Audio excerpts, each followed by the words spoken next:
জাহান্নামী যখন জাহান্নামে যাবে, জাহান্নামে যাওয়ার পর সে ক্ষুধায় তৃষ্ণায় আল্লাহর কাছে বলবে, ও মালিক আমাকে একটু পানি দাও, পানি দাও, বড় পিপাসা পেয়েছে।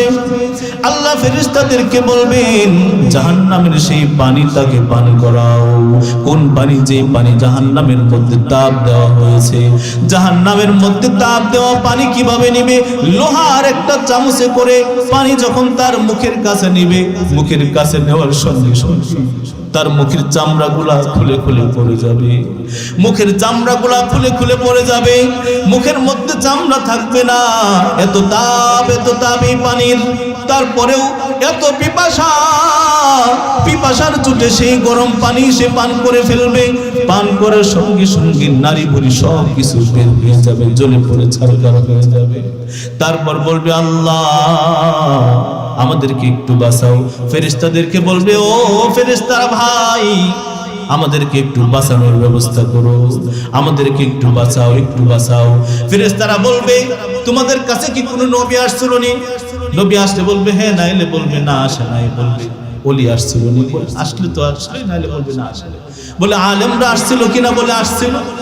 আলেমরা তো নিশ্চিতই আসছে, কিয়ামত পর্যন্ত আল্লাহর এই আলেমরা দ্বীনের দাওয়াত দিতেই থাকবে, দিতেই থাকবে। যখন বলবে আসছিল, তখন ফেরেশতারা বলবে, তাদেরকে কেন মানো নাই? কেন মানো নাই?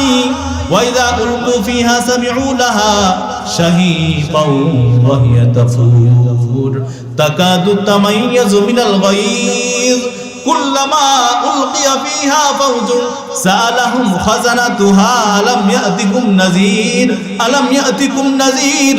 তোমাদের কাছে কি কোনো ভয় প্রদর্শনকারী আসে নাই? জাহান্নামীরা বলবে, ও ফেরেশতারা আসছিল, কিন্তু আমরা তো তাদেরকে মানি নাই, আমরা তাদেরকে মানি নাই। বলছে তারা মিথ্যা বলে, তারা টাকার ধান্দা করে। একটা কথা বলে ফেলি, সময় খুবই কম। যদি আলেমরা টাকার ধান্দা করতো, আপনারা একদম খালেজ দিলে বলেন তো, আলেমরা যদি তাদের মেধা বুদ্ধি দিয়া টাকার ধান্দা করতো, আর রাজনীতির মধ্যে অথবা চিটারি বাটপারির মধ্যে, গাঞ্জা মদের ব্যবসার মধ্যে অথবা বাবা বেচার মধ্যে যদি এই মেধা খাটাইতো, তাহলে এই যে যত ধরনের আপনার ধান্দা করুণারা আছে, এদের চাইতে উপরে থাকতো না, নিচে থাকতো না। বিশ্বাস হয় আপনাদের?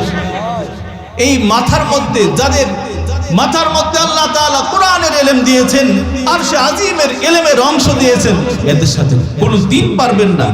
কিন্তু সমস্যা হলো এরা মিথ্যা বলতে পারে, মিথ্যা বলতে পারে না। মিথ্যা যদি বলতে পারতো, টাকার কোনো শেষ নেই। তারা অযৌক্তিক কথা বলতে পারে না, এজন্য হইতে পারে। তারা তো বেহায়াপনা, অশ্লীলতা করতে পারে না, এজন্যই তো তাদের টাকা নাই। না হয় দেখতেন যে এদের কত টাকা আছে।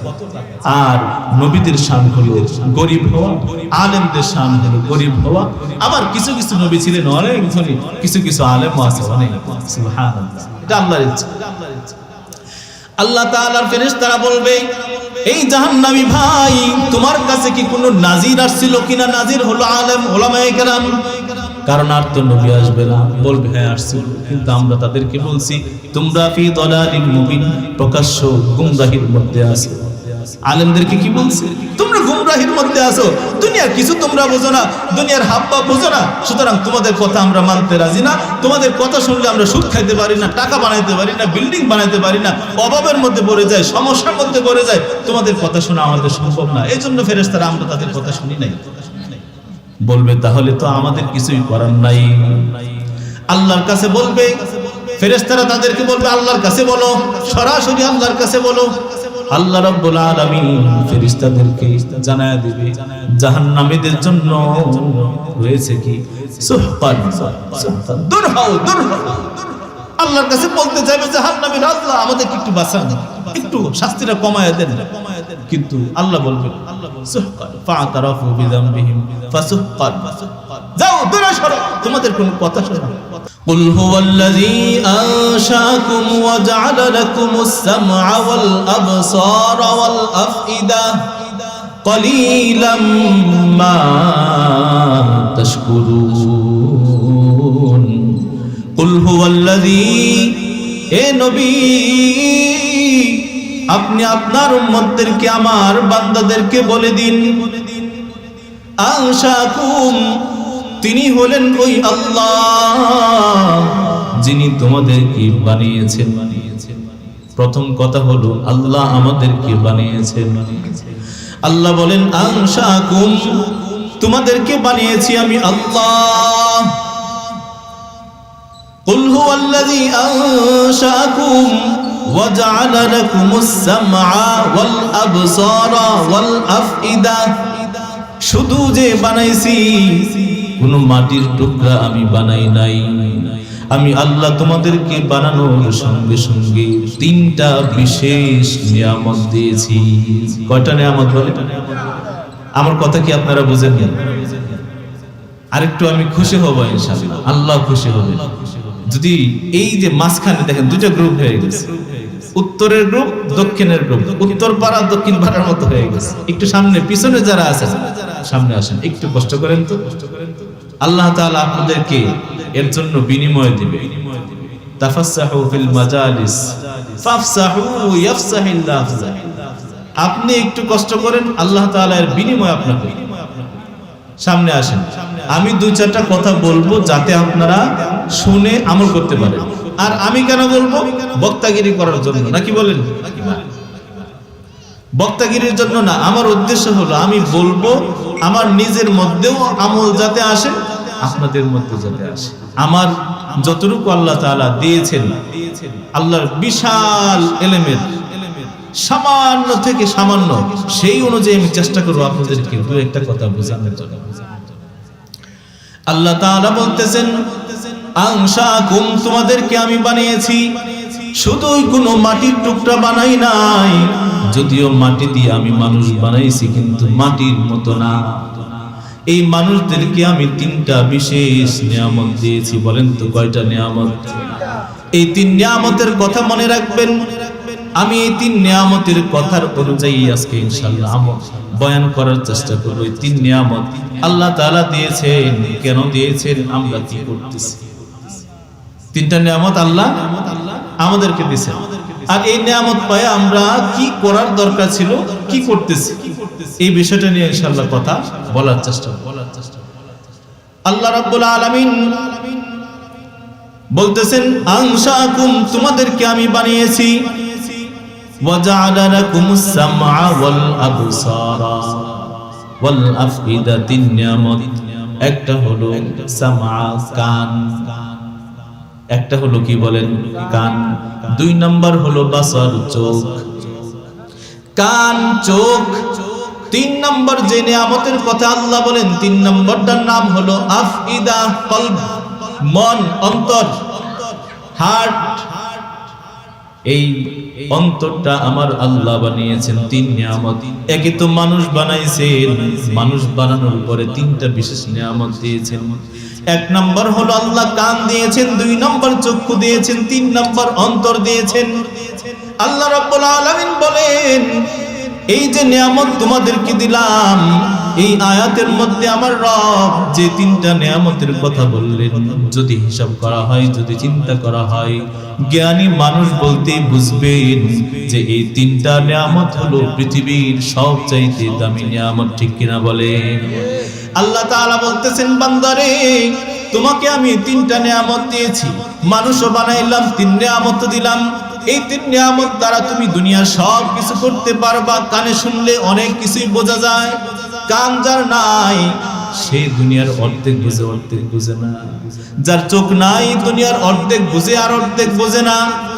যার কান আছে, চোখ আছে, কিন্তু অন্তর নাই, মানে তার বিবেক নাই, সে মানে পাগল।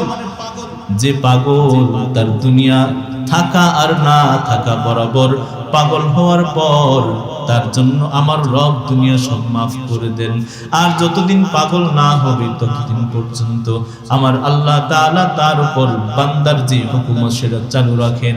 এই জন্যই আল্লাহ বলেন আফইদা, আমি কলব দিয়েছি, অন্তর দিয়েছি, বিবেক দিয়েছি। যদি হিসাব করো, যদি বুঝো, চিন্তা করো, তাহলে এই তিনটা নিয়ামত তোমার জন্য এই পৃথিবীর সবচাইতে দামি নিয়ামত। বলেন আলহামদুলিল্লাহ।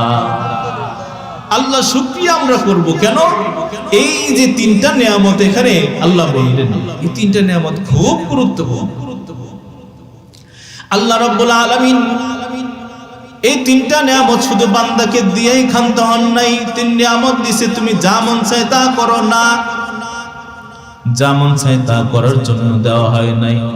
আল্লাহ বলেন ইন্নাস সামআ ওয়াল বাসারা, ইন্নাস সামআ ওয়াল বাসারা কুল্লু উলাইকা কানা আনহু মাসউলা। আল্লাহ রাব্বুল আলামিন বলেন এই যে নিয়ামত তোমাকে দিলাম, এই নিয়ামতের পর, নিয়ামত দেওয়ার পর এই নিয়ামতগুলোর হিসাব আমি আল্লাহ আবার তোমার কাছ থেকে নেব। হাসরের ময়দানে বান্দা যখন কথা বলতে চাইবে, গুনাহগার, মুজরিম, মুনাফিক, কাফের, বেঈমানেরা বলবে আল্লাহ আমি পাপ করি নাই। আল্লাহ বলেন তার মুখের মধ্যে আমি মোহর মেরে দেব, তালা আটকিয়ে দেব, কথা বলতে পারবে না। তার মুখটা বন্ধ করে দিয়ে আমি তার চক্ষুকে প্রশ্ন করব, চোখ তুমি বলো তোমাকে দিয়া কি কি গুনাহ আমার বান্দা করেছিলেন। আল্লাহ চক্ষু বলবে আল্লাহ এই আমি চোখ দিয়া তোমার এই বান্দা, এই চোখের পাওয়ার দিয়া এই এই এই এই গুনাহ অমুক জায়গায় অমুক দিন অমুক তারিখে অমুক সময় এইভাবে করেছিল। কোন দোকানে বসে সিনেমা দেখছি, টিভি দেখছি, কেউ দেখে নাই। ইমাম সাহেব আসছে আর টিভি বন্ধ। কিন্তু ভাই রে, আল্লাহ তাআলা দুইজন ফেরেশতা সব সময় নিযুক্ত করে রাখছেন তোমার চোখের হিসাব লেখার জন্য। তুমি চোখ, এই ফেরেশতার হিসাবের পরেও যদি বলে, বান্দা যদি বলে আল্লাহ ফেরেশতার হিসাব আমি মানি না, চোখ নিজে থেকে বলবে আল্লাহ আমাকে দিয়া অমুক অমুক গুনার কাজ তোমার বান্দা করেছে। ইন্নাস সামআ ওয়াল বাসারা ওয়াল আফইদা কলিলাম কুল্লু উলাইকা কানা আনহু মাসউলা। এই প্রত্যেকটা নিয়ামত, প্রত্যেকটা অঙ্গ আল্লাহর কাছে প্রশ্নবিদ্ধ হবে। কানকে আল্লাহ বলবে ও কান তুমি বলো বান্দা কি কি করেছে। কান সুন্দর করে আমার আপনার সকলের আমলের ফিরিস্তি তুলে ধরবে। আল্লাহ আমি কান দিয়া তোমার বান্দা এই এই গুনার কাজ করেছিল। তারপর অন্তরকে জিজ্ঞাসা করবে, এই অন্তর তোমার খবর তো কেউ জানতো না, অন্তরের খবর শুধুমাত্র আল্লাহ জানেন, আর দুনিয়ার কেউ জানে না। মানুষের এখনো পর্যন্ত এমন প্রযুক্তি বের করতে পারে নাই মানুষের অন্তরে কি আছে সেটা বলতে পারে। এই অন্তরের খবর শুধু আল্লাহ জানেন, এই অন্তরের খবর শুধু আল্লাহ জানেন। আল্লাহ এই অন্তরকে প্রশ্ন করবে, ও অন্তর তোমাকে দিয়ে আমার বান্দা কি কি কাজ করেছিল, কি কি গুনাহ করেছিল, সবগুলা লিস্ট আমাকে দাও। অন্তর বলে দিবে আল্লাহ তোমার এই বান্দা এই এই গুনার কাজ করেছিল। অন্তর বলে দিবে আল্লাহ তোমার এই বান্দা এই এই ষড়যন্ত্র মনে মনে করছিল, কেউ জানতো না, কিন্তু তুমি আল্লাহ জানতা। আজকে আমি অন্তর তোমার কাছে সাক্ষী দিলাম। এইভাবে এই তিনটা অঙ্গ আল্লাহর কাছে প্রশ্নবিদ্ধ হবে, জিজ্ঞাসিত হবে। আল্লাহ তাআলা বান্দাকে না জিগাইয়া সরাসরি এই তিন অঙ্গকে জিজ্ঞেস করবে। আল্লাহু আকবার। তাহলে বোঝা গেল যে তিনটা নিয়ামতের কথা আল্লাহ একটা আয়াতে বললেন। কি কি নিয়ামত?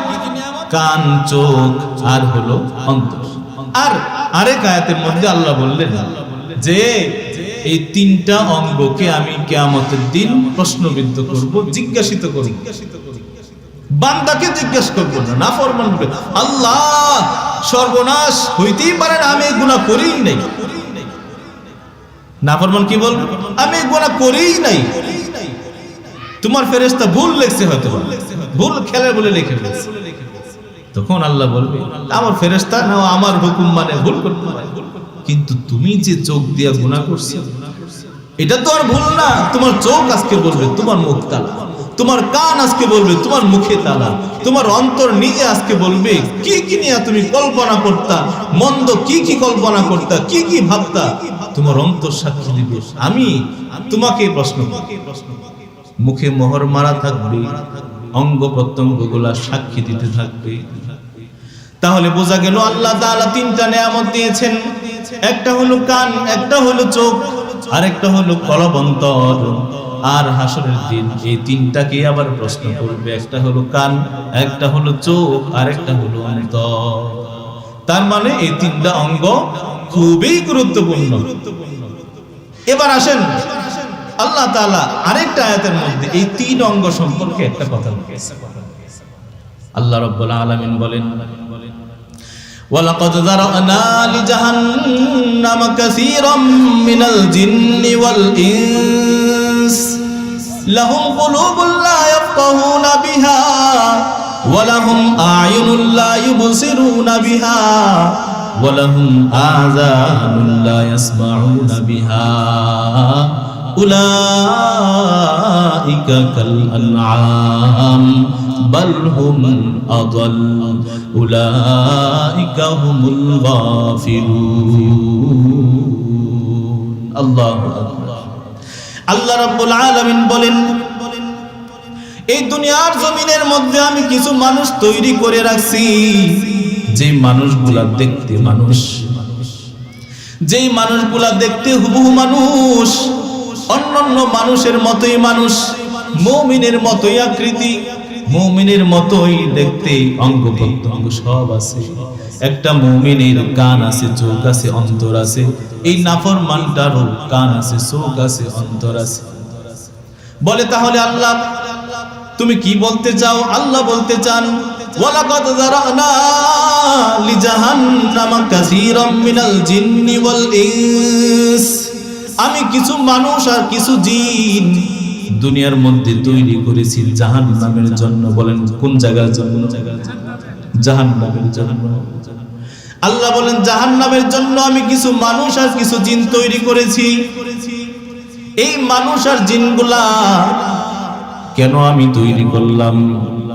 আল্লাহ বলেন আমি জানি কিছু মানুষ তো এমন থাকবে যাদের চোখ থাকবে কিন্তু দেখবে না, কান থাকবে কিন্তু শুনবে না, অন্তর থাকবে, বিবেক থাকবে কিন্তু বিবেককে কাজে লাগাবে না।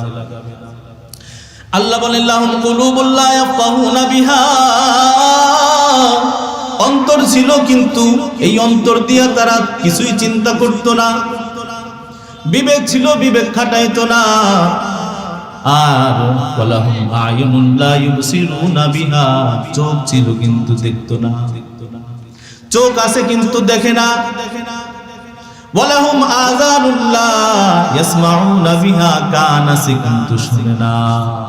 এগুলা কেমন? বলে এই মানুষগুলা হলো উলাইকা কাল আনআম, এরা হইল চতুষ্পদ জন্তুর মতো, পশুর মতো। কার মতো? বলে পশু। আল্লাহ শুধু এতটুকু বলেই ক্ষান্ত হন নাই, আরেকটু আগায় গেছেন। আল্লাহ বলতেছেন উলাইকা কাল আনআম, এরা হলো পশুর মতো। শুধু পশুর মতোই না, বাল হুম আদাল, কিও মাইকুলার না থাকি কেন?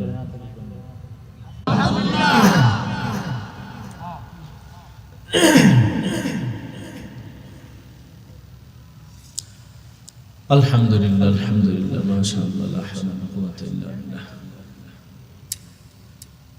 আল্লাহ আল্লাহ বলতেছেন উলাইকা কাল আনআম, এই মানুষগুলা হলো পশুর মতো, চতুষ্পদ জন্তু, জানোয়ারের মতো। শুধু কি এতটুকু বলে না? আল্লাহ তাআলা এতটুকু বলে ক্ষান্ত হন নাই। আল্লাহ তাআলা বলতেছেন উলাইকা কাল আনআম, উলাইকা কাল আনআম। শুধু যে পশুর মতো তাই নয়, কোন মানুষ তো পশুর চাইতেও নিকৃষ্ট। আল্লাহ আমাদেরকে তুমি সেই পশুর চাইতে নিকৃষ্ট মানুষ হওয়া থেকে হেফাজত কর। বলে না আমিন। আমরা কেউ চাই না পশুর মতো নিকৃষ্ট হইতে। আল্লাহ তাআলা আমাদেরকে বাঁচাইয়া দিন। বলে না আমিন। আল্লাহ বলেন উলাইকা কাল আনআম, এরা হইল চতুষ্পদ জন্তুর মতো। শুধু তাই নয়, বাল হুম আদাল, এরা চতুষ্পদ জন্তুর চাইতেও নিকৃষ্ট। আল্লাহ বলতেছেন যেই মানুষটার চোখ আছে, কান আছে, যেই মানুষটার অন্তর, বিবেক আছে, এই মানুষটাও পশুর মতো। বলে কেন পশুর মতো কেন হইল? কারণ ভাই পশুরও তো কান আছে, চোখ আছে, আছে না? চোখ পশুর এক ধরনের বিবেক আছে, যে পশু বিবেক দ্বারা বুঝতে পারে আগুনে পড়লে আমি মারা যাব, যে পশু বুঝতে পারে এই ঘাস খেলে আমি মারা যাব, যে কুকুরটা বুঝতে পারে এই খাবার খেলে আমি মারা যাব, অথবা এইখানে গেলে আমি মারা যাব, গাড়ির নিচে পড়লে মারা যাব। এক ধরনের বিবেক পশুরও আছে। কিন্তু পশুর বিবেক আর আমাদের বিবেক কি এক? আমাদের বিবেক তো অনেক ঊর্ধ্বে, অনেক ঊর্ধ্বে। আমরা তো মঙ্গল পর্যন্ত পৌঁছে গেছি। কোথায় মঙ্গল গ্রহ? যে সময় মানুষ বিশ্বাসই করতো না যে, আজকে থেকে 200 বছর আগে মানুষ এটা বিশ্বাস করতো না যে অন্য গ্রহ হইতে পারে বা পৃথিবী একটা গ্রহ। আর এখন মানুষ দেখতেছে যে পৃথিবী একটা গ্রহ, হাওয়ার মধ্যে ঝুলে আছে, বিশাল পৃথিবী, তার মধ্যে আপনি আমি ছোট্ট একটা পিপিলি কণার চাইতে ছোট, কণার চাইতে বিন্দু চাইতে ছোট বিন্দু, কিছুই না। তো এই আমাকে যে বিবেক আল্লাহ দিয়েছেন, আপনাকে যে বিবেক আল্লাহ দিয়েছেন, পশুকে সেই বিবেক দেওয়া হয়। তো এই জন্য এই পশুর কোনো হিসাবও নাই, কিন্তু আপনাকে আমাকে হিসাব দিতে হবে। এই জন্য আল্লাহ বলেন, কান দিয়েছি, চোখ দিয়েছি, অন্তর দিয়েছি। এই চোখ, কান, অন্তর তিনটা দিয়া তুমি আমি আল্লাহকে চিনবা। যদি না চিনো, তোমার জন্য আমি ওয়ালাকাদ যারানা লিজাহান্নাম জাহান্নাম প্রস্তুত করে রাখছি। বলে কেমনে? দেখে না?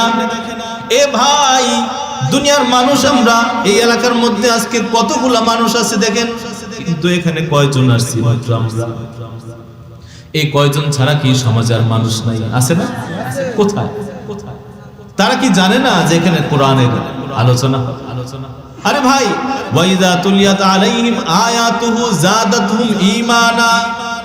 আল্লাহ বলেন, মুমিনের সামনে যখন কোরআন তেলাওয়াত করা হয়, কোরআনের তরজমা করা হয়, তাফসীর করা হয়, কোরআন থেকে যখন বয়ান করা হয়, মুমিনের অন্তরের ঈমান আরো বাড়ে কিনা বলুন? দেখবেন বড় কোন আলেমদের কথা শুনলে অন্তরের মধ্যে এই ধারণা তৈরি হয় যে আর কোনো গুনাহ হয় না। আপনাদের এরকম? আমার হয় যে আর কোনো গুনাহ করব না, বিন্দু পরিমাণও না।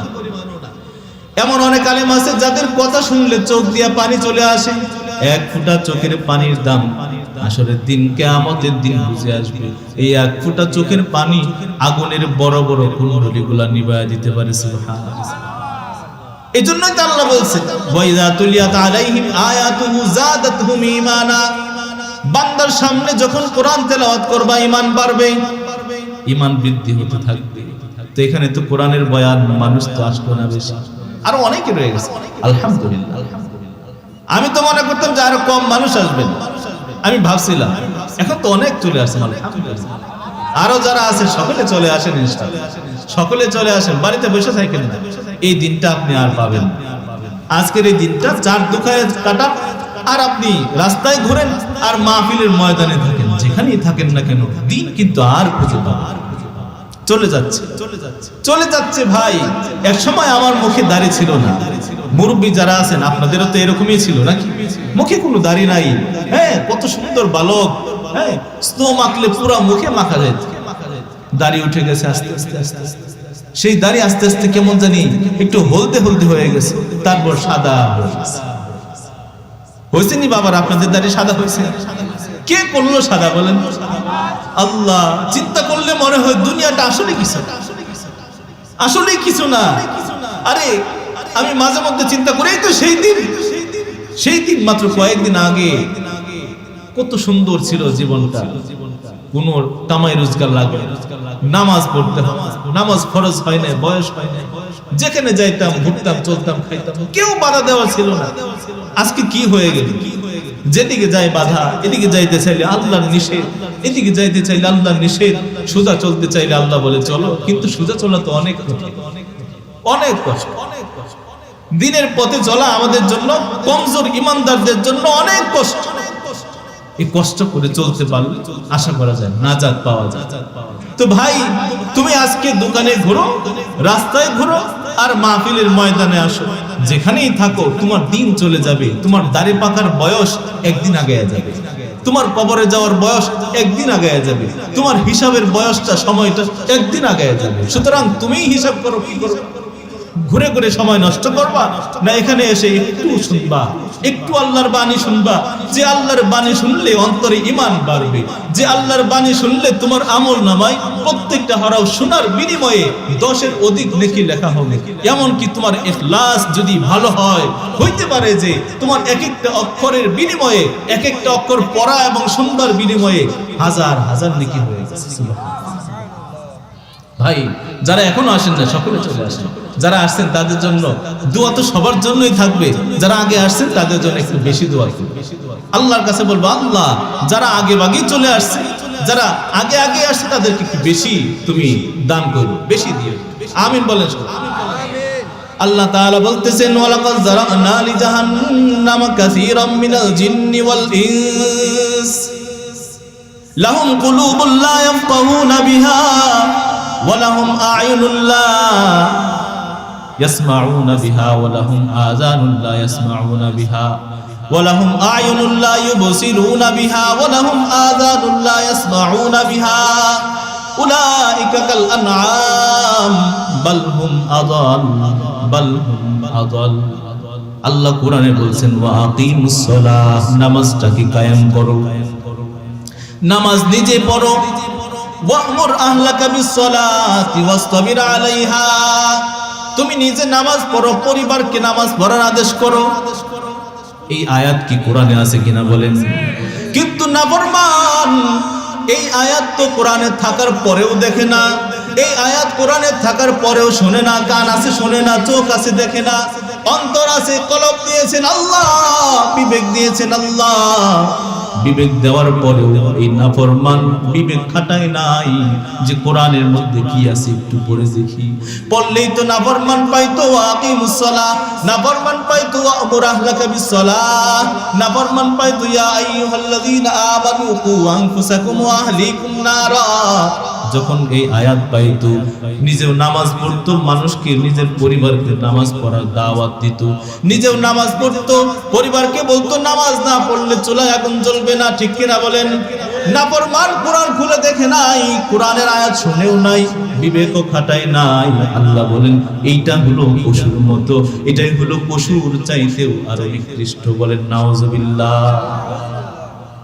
আল্লাহ তোমার কাছে পানা চাই, আল্লাহ তোমার কাছে পানা চাই, আমরা যাতে সেই পশুর কাতারে না চলে যাই।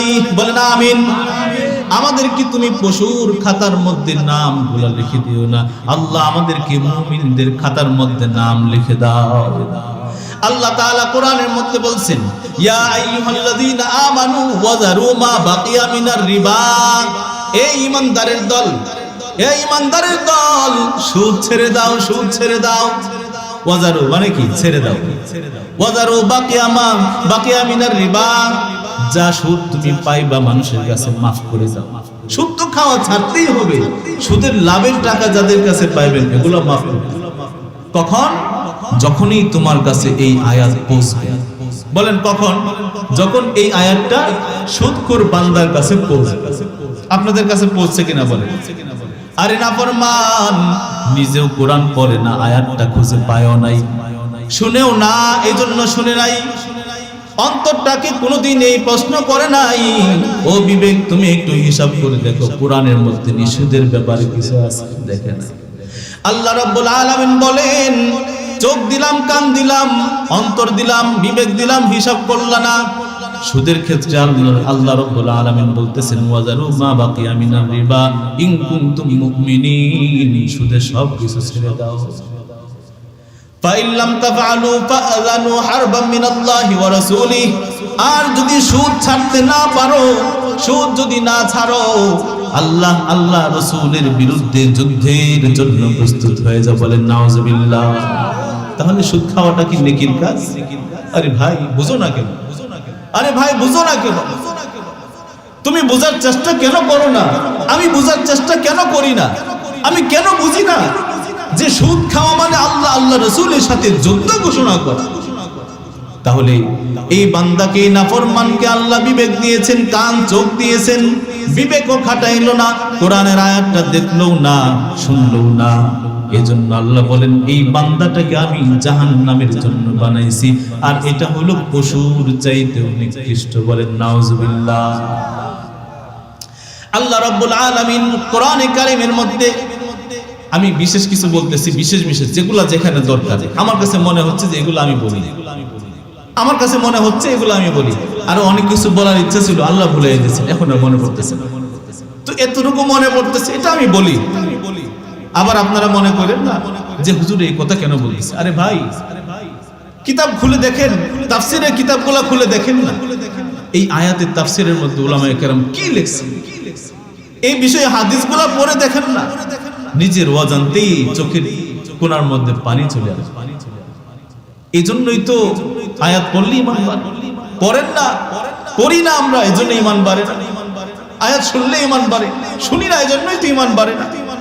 ভাই, আল্লাহ রাব্বুল আলামিন বলতেছেন ইন্নামা ইয়াখশাল্লাহু মিন ইবাদিহিল উলামা, আল্লাহকে ভয় করার ক্ষেত্রে আলেমরা সবার উপরে, আলেমরা আল্লাহকে সবচেয়ে বেশি ভয় করে। এটা কার কথা বলেন? আল্লাহর কথা। আল্লাহ বলতেছেন যে আলেমরা, এই উম্মতের উলামায়ে কেরাম যারা নাকি আমার কোরআন হাদিস, আমার কোরআন নবীর হাদিস বুঝে, এরা আল্লাহকে বেশি ভয় করে। আর অন্য জায়গায় আল্লাহ বলছেন ইন্নামা আকরামাকুম ইনদাল্লাহি আতকাকুম, আমার কাছে ওই ব্যক্তি বেশি দামি যে আমাকে বেশি ভয় করে। তাহলে দামি কে হলো? বুঝেন নাই? আল্লাহ এক জায়গায় বললেন যে আলেমরা আমাকে বেশি ভয় করে, অন্য জায়গায় বললেন আমাকে যারা বেশি ভয় করে এরাই আমার কাছে সম্মানিত। সম্মানিত তাহলে কারা? এই জন্যই তো আমরা আলেমদের কাছে ধন্যবাদ দিই। আজকেও মুফতি ইমাদউদ্দিন সাহেব ফরিদাবাদ মাদ্রাসার অনেক বড় একজন আলেম, অনেক অনেক বইয়ে ওনার নাম দেখবেন, অনেক অনেক কিতাবে ওনার নাম দেখবেন। আমার মসজিদে আসা আসরের নামাজ, জোহরের নামাজ পড়ছে, বলছে মাদ্রাসার বয়ান। তো দেখার পর আমি ওনাকে কিভাবে আপ্যায়ন করবো আমি বুঝতেছি, কারণ উনি আল্লাহর একজন ওলি, আল্লাহর একজন আলেম, আল্লাহর একজন দাঈ। তো আলেমদেরকে সম্মান করাটা এটা কার কথা ভাই? আল্লাহ নিজে বলছেন, আল্লাহ যাকে সম্মান দেয় তুমি আমি তাকে অসম্মান কেমনে করব? আমার কথা কি বুঝতেছেন? আলেমদেরকে কি আমরা সম্মান করব কিনা বলে? আমি আমার কথা বলতেছি। আমি তো সবচেয়ে নিকৃষ্ট আমি মনে করি, আমি সবচেয়ে অযোগ্য, আমি সবচেয়ে নিম্নমানের একজন মানুষ। আলেমদের আমি একজন গোলাম, কিন্তু আমি বলতেছি আলেমদেরকে সম্মান করার কথা আল্লাহ বলেছেন। কে বলেছেন বল? আল্লাহ রাব্বুল আলামিন কোরআনের মধ্যে বললেন আলেমদেরকে সম্মান করো, আলেমদেরকে আমি আল্লাহ নিজে সম্মানিত করেছি। ওয়াল্লাযীনা উতুল ইলমা দারাজাত, স্পষ্ট কোরআনের আয়াতের মধ্যে আল্লাহ বলেন যারা ইলম ওয়ালা তারা হলো আমি আল্লাহর কাছে সম্মানী। যারা ইলম ওয়ালা তারা আমি আল্লাহর কাছে সম্মানী। সুতরাং আপনি আমি আমরাও শুধু আল্লাহর ইবাদত করলেই হবে না, আলেমদেরকে সম্মান করতে হবে, তাদের কথাও শুনতে হবে, নাকি বলেন? কিন্তু ভাই সমস্যা তো এই জায়গাতেই বাজে, আলেমদের কথা শুনতে গেলেই তো সুদ খাওয়া যায় না, আলেমদের কথা শুনতে গেলেই তো নাফরমানি করা যায় না, আলেমদের কথা শুনতে গেলেই তো মদ খাওয়া যায় না, গাঁজা খাওয়া যায় না। কি বলেন? আলেমরা কি এগুলো অনুমতি দিতে পারে? আরে ভাই, কত কত হুজুরদের পিছনে মানুষ লেগে থাকে, ইমাম সাহেবের পিছনে শুধু মানুষ লেগেই আছে। ইমাম সাহেব কেন সুদের বয়ান করেন, কেন গাঞ্জার বয়ান করেন? ভাই আমি কি করি, আমি কি করব বলেন? আল্লাহ তো কোরআনে বলতেছেন যে আহাল্লাল্লাহুল বাইআ ওয়া হারামাল্লাহ। এটা কি বলেন? আয়াত নাকি হাদিস? আয়াত, কোরআনের আয়াত। আহাল্লাল্লাহুল বাইআ ওয়া হারামার রিবা, সুদকে আল্লাহ হারাম করেছেন। এটা কি বলেন? কোরআনের আয়াত। হাদিস তো আছেই, সরাসরি কোরআনের আয়াতও আছে। আমি কেমনে সুদের পক্ষে বলবো? কেমনে সুদের কারবার দেখেও চুপ থাকবো? আমার দ্বারা সম্ভব না, আলেমদের দ্বারা এই কথা সম্ভব নয়। সুদের কারবার দেখেও চুপ করে থাকবে। যেখানে আল্লাহর নাফরমানি সেখানে আলেমরা কথা বলতে হবে। এই ভাই, যদি এমন হয় দুনিয়ার সবগুলা আলেম সুদখোর ঘুষখোরের গোলাম হয়ে গেছে, সবাই মিলে টাকা দেয় আর ওনারা বসে বসে খায় আর ভুঁড়ি বাড়ায়, যদি এমন হয় গজব যখন আসবে ওই আলেম নামের জালেমটাকে সবার আগে ধ্বংস হতে হবে। ঠিক কিনা বল? সবার আগে ধ্বংস তো হবে আলেম নামের জালেম। এই জন্য ভাই আলেমদের বদনাম করব না। আলেমদের বদনাম যদি করেন, অনেক বড় বড় উলামায়ে কেরাম পূর্বেকার যুগে তারা বলে গেছেন, আলেমদের বদনাম যদি এই কারণে কেউ করে যে সে শুধু আলেম, তার অন্য কোনো দোষ নাই। মনে করেন আলেম একটা দোষ করছে, তার পিছনে আমরা নামাজ, আমি বলবো না, আপনাদেরকে পড়তে বলা তো কোনো যুক্তি নাই। আলেম কোনো কি করছে? অপরাধ করছে। আমার কথা কি বুঝেন সবাই? কষ্ট পান না তো? আলেম, একজন আলেম ভুল করলো, একজন ইমাম ভুল করেছে, আমি তো তার পিছনে নামাজ পড়বো না। এমনকি যদি এমন হয় যে কোনো আলেম, নাউজুবিল্লাহ, আল্লাহ না করুক, যে বিড়ি খাইছে তার পিছনে আমি নামাজ পড়বো, আপনারা কি করবেন? যদি এরকম কোনো অপরাধ করে আর এই অপরাধের কারণে যদি আলেমের সমালোচনা কেউ করে, সেটা ভিন্ন কথা। কিন্তু কেউ সমালোচনা করছে এই জন্যই যে সে কেন আলেম হইল, কেন সমালোচনা করলো, কেন সে আলেম হইল। এক গ্রুপ 16 বছর শাসন করে গেছে না, 16 বছর শাসন করে শুধু আলেমদেরকে জেলে ঢুকাইছে আর বদনামই করে গেছে। কত রকমের নাটক যারা সাজাইছে, গেছে না এরকম? তো এই যে তুমি নাটক সাজাইলা, এই যে তুমি এত কাহিনী করলা, এগুলা দ্বারা তুমি বুঝাইতে চাইলে যে আলেমরা নিম্নমানের। তাদের দোষটা কি? তাদের দোষ হলো তারা কেন আলেম হইল। আলেম হওয়া ছাড়া তাদের কোনো অপরাধ নাই। কারণ ধর্ষণ মামলার মধ্যে গিয়ে দেখেন তো কয়জন আলেমের নাম আছে? আল্লাহু খায়রুল হাফিজা ওয়া হুয়া আরহামুর রাহিমিন। ধর্ষণ মামলার মধ্যে আলেমদের নাম নাই, থাকলেও তো একজন থাকতে পারে। কারণ গুমরা করার জন্য শয়তান যদি সাধারণ মানুষের পিছনে একজন থাকে, আলেমদের পিছনে 1000 আরো বেশি থাকে। তো প্রত্যেকটা অপরাধের ক্ষেত্রে খোঁজ খবর নিয়ে দেখেন আলেমদের নাম খুব কম আছে। তারপরেও আলেমদেরকে ছোট করার চেষ্টা তারা করেছে। তো এই কাজ যারা করে, যারা এতদিন করছে, আরো আগে করছে, এখন যারা করতে চায়, আরো পরে যারা করবে, প্রত্যেকের ব্যাপারে একই কথা যে যদি কেউ কোনো আলেমকে শুধুমাত্র আলেম হওয়ার কারণেই গালি দেয়, শুধুমাত্র আলেম হওয়ার কারণেই তার বদনাম করে, তাহলে তার ঈমান থাকবে না। ঈমান আবার নবায়ন করতে হবে, নতুন করে ঈমান কালিমা পড়তে হবে। এজন্য বলে কেন উলামায়ে কেরাম বলেন যে সে হলো আলেম, আর ইলম হলো আল্লাহ তাআলার একটা গুণ। আল্লাহর এই গুণকে, আল্লাহর এই সিফাতকে যে বুকে ধারণ করে তাকেই বলা হয় আলেম। যদি আলেমকে গালি দেওয়া হয় আলেম হওয়ার কারণে, তার মানে ওই ইলমের কারণেই তো গালিটা দেওয়া হয়েছে। আর ইলম তো আল্লাহ তাআলার সিফাত, তার মানে আল্লাহর সিফাতকেই গালি দেওয়া হয়েছে, এজন্য তার ঈমানের সমস্যা আছে। আর ফাসিক তো নিশ্চিত, ফাসিক যে সে হবে এতে কোনো সন্দেহ নেই। এই জন্যই আল্লাহ বলতেছেন কিছু মানুষ আমি বানাইছি। কোরআনের মধ্যে আয়াত, এত সুন্দর আয়াতে আমি বলেছি আলেমদের সম্মানের কথা, কিন্তু এরা আলেমদেরকে সম্মান করে না। তার মানে এরা চোখ আছে কিন্তু দেখে না, কান থাকতেও শোনে না, বিবেক থাকতেও চিন্তা করে না। আল্লাহ বলেন এই মানুষগুলা হলো পশুর মতো নিকৃষ্ট, এমনকি পশুর চাইতেও নিকৃষ্ট। এদের ঠিকানা হলো জাহান্নাম। আর সেই জাহান্নামকে আমি আপনি সবাই ভয় করি কিনা বলেন? জাহান্নামকে ভয় করো রে ভাই। জাহান্নামকে যদি ভয় না করো, তোমার আমলের স্বাদ তুমি পাইবা না। জাহান্নামকে ভয় করো, কারণ জাহান্নাম বড়ই ভয়ানক। বলে কেমন ভয়ানক? আল্লাহর হাবিবের একটা হাদিস আপনাদেরকে শোনাই। আমার নবী হাদিসের মধ্যে বলেছেন যে একটা বদকার, গুনাহগার, নাফরমান, বেঈমানকে জাহান্নামের মধ্যে নেওয়া হবে। বলে সামান্য সময়ের জন্য, একটা সামান্য একটা মুহূর্তের জন্য, এক মুহূর্তের জন্য জাহান্নামে ঢুকাইয়া আবার বের করা হবে। আমার কথা সবাই শুনে, লক্ষ্য করে শুনে। এক মুহূর্তের জন্য জাহান্নামে ঢুকাবে আর বের করবে, মুহূর্তের জন্য, চোখের পলকের মতো। এই জাহান্নামীকে বের করার পর আল্লাহ বলবে, ও বান্দা, দুনিয়ার মধ্যে দুনিয়ার সুখ পাইছিলাম। এই বান্দা বলবে, মালিক, দুনিয়ার মধ্যে কোন সুখ আমি দেখি নাই, অথচ সে ছিল দুনিয়ার সবচেয়ে বড় সুখী। এত সুখ ভোগ করার পরেও জাহান্নামের মধ্যে ঢোকার সঙ্গে সঙ্গে দুনিয়ার সব সুখ শেষ হয়ে যাবে। সব সুখ ভুলে গিয়ে বলবে, আল্লাহ, আমি দুনিয়ায় কোনো সুখ দেখি নাই। এমন ভয়ঙ্কর, এত ভয়ঙ্কর জাহান্নামের শাস্তি। জাহান্নামের সর্বনিম্ন শাস্তি যাকে দেওয়া হবে, তাকে জাহান্নামের আগুনের এক জোড়া জুতা পরায় দেওয়া হবে।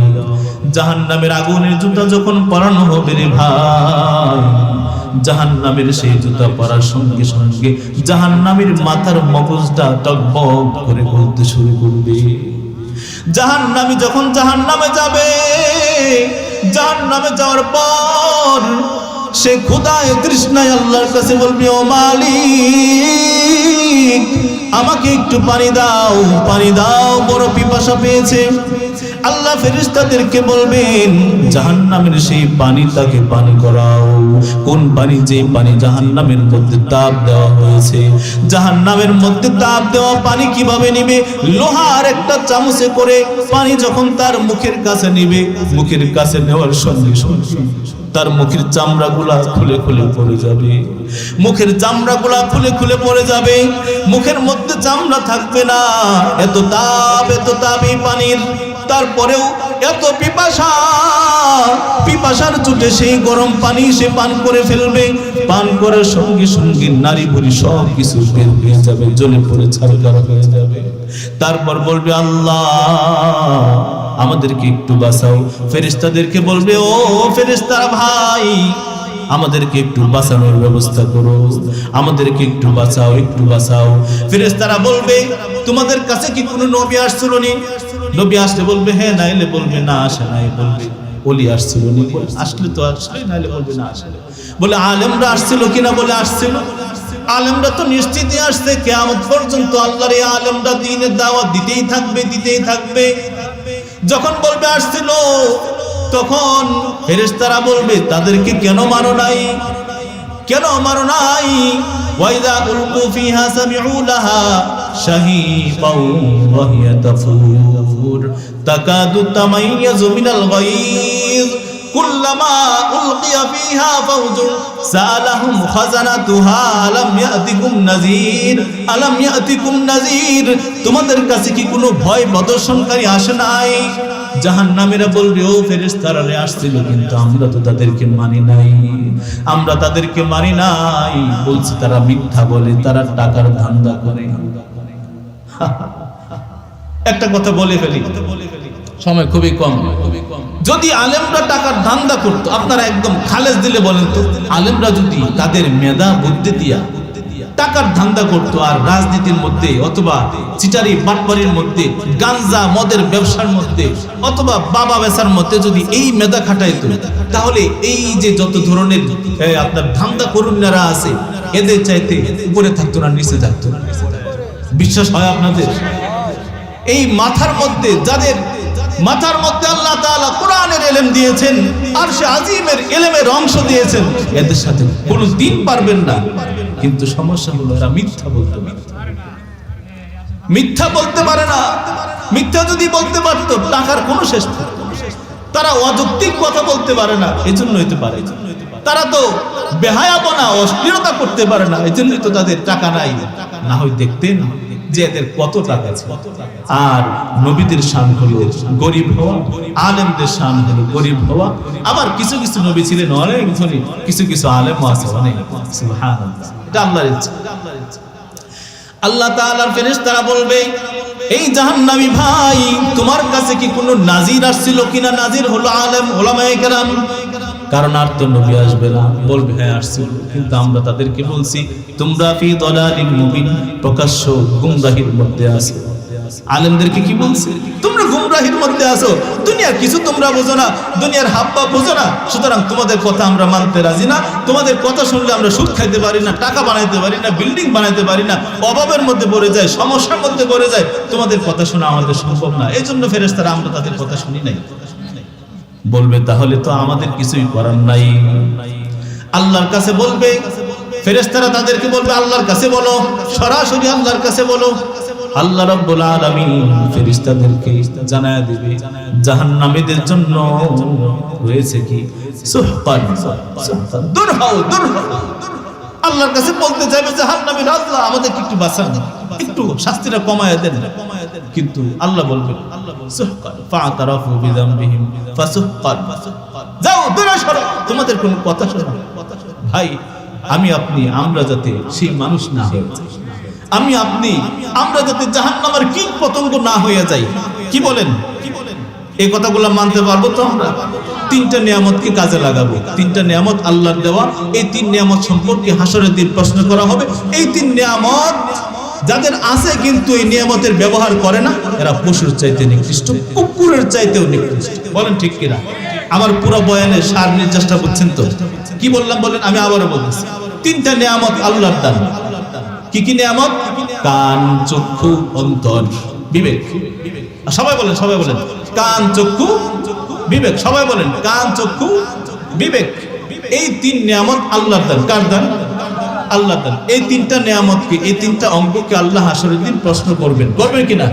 আর এই তিন বিবেক, এই তিন অঙ্গ যাদের আছে থাকার পরেও তারা এই তিন অঙ্গকে কাজে লাগায় না, তাদেরকে আল্লাহ তাআলা বলছেন যে এরা হলো পশুর চাইতেও নিকৃষ্ট। কার চাইতে নিকৃষ্ট? পশুর চাইতেও নিকৃষ্ট। আর এরা হলো জাহান্নামী, জাহান্নামী, জাহান্নামী। আল্লাহ তাআলা আমাদেরকে এই কথাগুলা বুঝার, মানার তৌফিক দান করুন। সকলে বলে আমিন।